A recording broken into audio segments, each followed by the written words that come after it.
One difference between undergoing lumpectomy with radiation and a total mastectomy is in the risk of what we call local recurrence. So local recurrence is when the same cancer comes back at the same site in the same breast.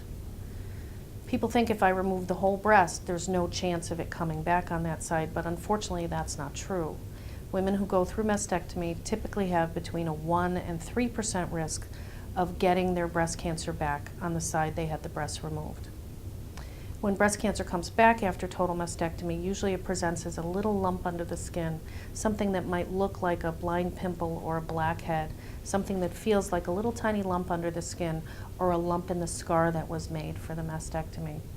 So when we follow people after mastectomy, that's what we're looking for.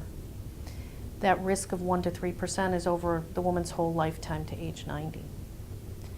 Now when we go to the lumpectomy patients, as long as they do lumpectomy and radiation and whatever other treatment's appropriate for the cancer, their risk of getting breast cancer is between 0.5% and 1% per year, depending on their kind of cancer. And it tops out anywhere between 10 and 25 to 30% over their lifetime. That's obviously quite a bit higher than 1 to 3%.